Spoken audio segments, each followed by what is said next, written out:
Тосынсол шифаханаһы янында Зилем фест бөтәрәсә халыклары уеннары уздырыла. Бұл фестивальгә 700-нән ашу катнашучы һәм 250-нән ашу кунаклар килә. Бұл фестиваль бик мавыктыргыс һәм күңелле булмасы. Әйдәгез бергәләшеп карайык.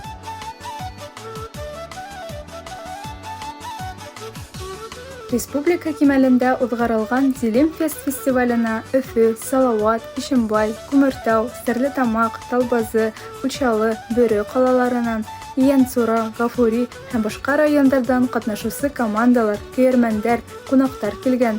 Программалы спорт ярышлары һәм күңел асу уеннары каралган.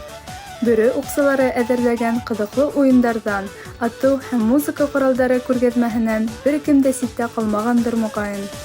Мәргән уксы бәйгеһе иң күп катнашучы һәм көйәрмәннәрне йыйды. Бында олы-һолы, кесеһе лә мәргәнлектә көс һынашты.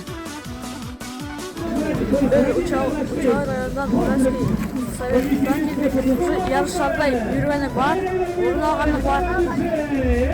Бүген дә урын алырга кирәк. Гафури районының Сәйетбаба авылынан килдем. Исемем Алгыл. Бұл ярышта икесе тапкыр катнашам. Ярыш бик кызык бара. Бұл уенда еңербез, беренче урында алырбыз дип ышанам.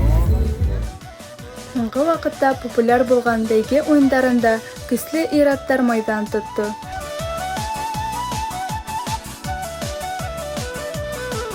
Балалар өсөн бирдә һүрәт төшерү, тау батшаһы уены йәнле барды.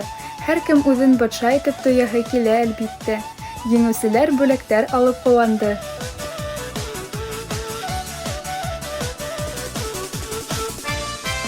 Тәмле аш-һыу, йыр-бию менән үрелеп барган фестиваль һәркемнең күңеленә хуш килде.